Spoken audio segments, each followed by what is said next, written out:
मित्रों, शुरू करते हैं हम अपना आज का करंट अफेयर। देखते हैं हमारी जितनी भी महत्वपूर्ण खबरें सब पे विस्तार से चर्चा और विश्लेषण करते हैं।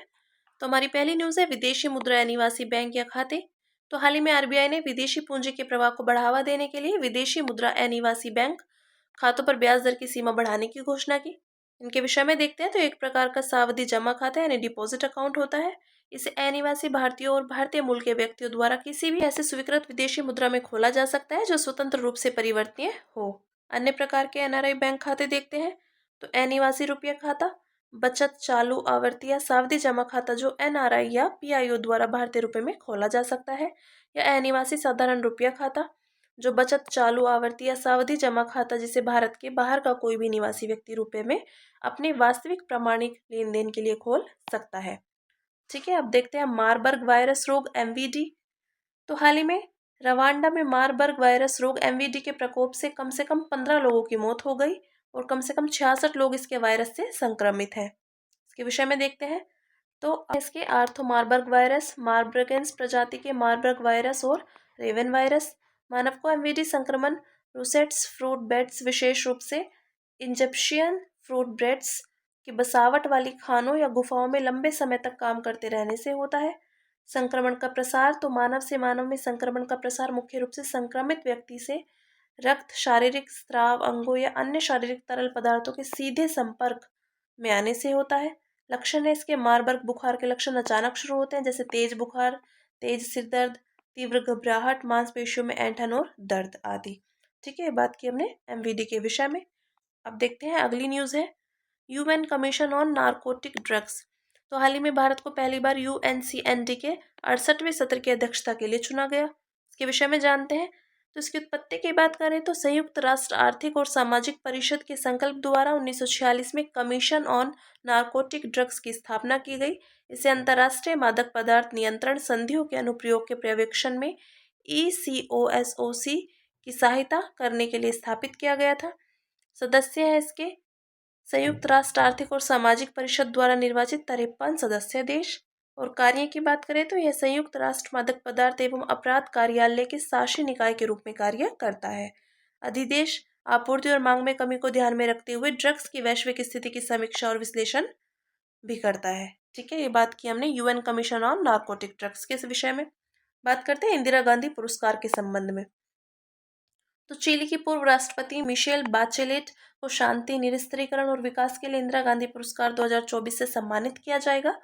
यह पुरस्कार उन्हें लैंगिक समानता, मानवाधिकार और लोकतंत्र में सुधार के लिए उनके कार्य हेतु प्रदान किया जाएगा। के विषय में देखते हैं यह पुरस्कार हर साल उन व्यक्तियों और संगठनों को दिया जाता है जो अंतर्राष्ट्रीय शांति और निरस्त्रीकरण आदि को बढ़ावा देने की दिशा में रचनात्मक प्रयास करते हैं। पुरस्कार के तहत 10 मिलियन रुपए और प्रशस्ति पत्र के साथ एक ट्रॉफी दी जाती है। पुरस्कार के लिए प्रस्तावों की जांच और अंतिम चयन इंदिरा गांधी मेमोरियल ट्रस्ट के अध्यक्ष द्वारा नामित एक जूरी द्वारा किया जाता है। यह जूरी 5 से 9 प्रतिष्ठित व्यक्तियों से मिलकर बनती है। ठीक है, अब बात करेंगे केंद्रीय विद्यालय और जवाहर नवोदय विद्यालय के संबंध में।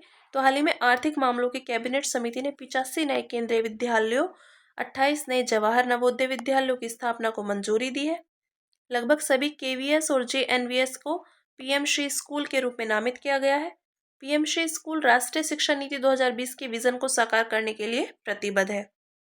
केंद्रीय विद्यालय के बारे में देखते हैं तो केंद्रीय विद्यालयों की स्थापना का मुख्य उद्देश्य केंद्र सरकार के स्थानांतरणीय कर्मचारियों, साथ ही साथ गैर स्थानांतरणीय कर्मचारियों और दूर दराज तथा कम विकसित क्षेत्रों में रहने वाले लोगों के बच्चों को एक समान और गुणवत्तापूर्ण शिक्षा प्रदान करना है।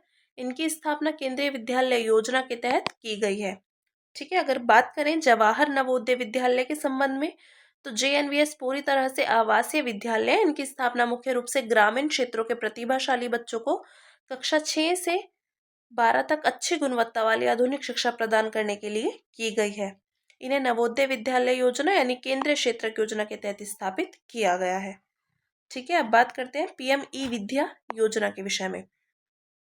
तो हाल ही में भारत सरकार ने पीएम ई विद्या योजना के तहत एक नया डीटीएच टीवी चैनल 31 शुरू किया है। यह चैनल विशेष रूप से श्रवण बाधित छात्रों और शिक्षकों के लिए भारतीय सांकेतिक भाषा में शिक्षण सामग्री प्रसारित करेगा। इस पहल का उद्देश्य श्रवण बाधित लोगों को शिक्षा के क्षेत्र में समान अवसर प्रदान करना है और यह एक पूर्ण विकसित भाषा है जो श्रवण बाधित व्यक्तियों के लिए संचार का प्रमुख माध्यम है। यह दृश्य संकेतों, चेहरे के भावों और शरीर की गतिविधियों का उपयोग करके विचारों और भावनाओं को व्यक्त करने का एक प्रभावी तरीका है। ठीक है, अब बात करते हैं पीएम ई विद्या योजना के संबंध में। तो इस योजना का शुभारंभ मई 2020 में शिक्षा मंत्रालय ने आत्मनिर्भर भारत अभियान के एक हिस्से के रूप में किया था। इसके उद्देश्य की बात करें तो कोविड-19 महामारी के दौरान शिक्षा में आए व्यवधानों को दूर करने के लिए डिजिटल, ऑनलाइन और ऑन एयर प्लेटफॉर्म्स के माध्यम से शिक्षा तक मल्टी मॉडल पहुंच प्रदान करना है।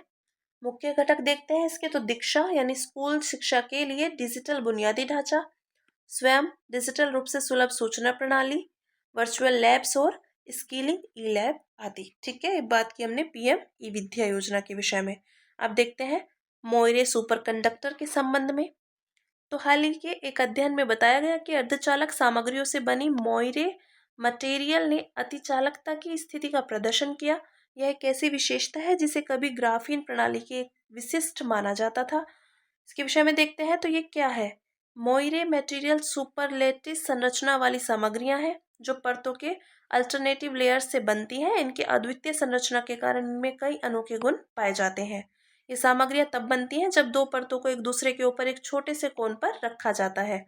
लाभ, ट्यून करने योग्य इलेक्ट्रिकल और ऑप्टिकल गुण के साथ साथ ये अतिचालकता, ऑर्बिटल चुंबकत्व और क्वांटम गुण आदि को प्रदर्शित करते हैं।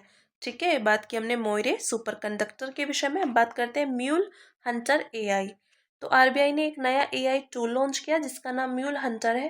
ये टूल उन बैंक खातों को ढूंढने में मदद करेगा जो धोखाधड़ी के काम में इस्तेमाल होते हैं।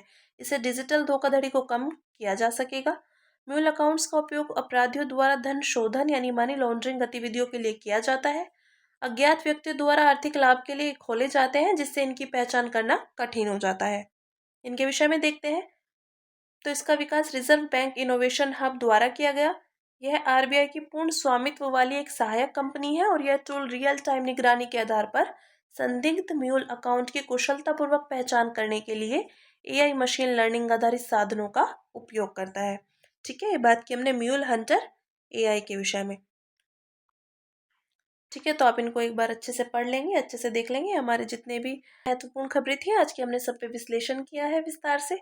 ठीक है, इसी तरह के क्वेश्चन हमारे पीटी में अधिकतर पूछते हैं, वन लाइनर भी और स्टेटमेंट दे देते हैं, उन्हीं में से पूछ लिया जाता है। ठीक है, तो आप थोड़ा ध्यान से इसको पढ़ लेंगे एक बार। ठीक है, फिर इसी के साथ मिलते हैं कल अपनी नई खबरों के साथ।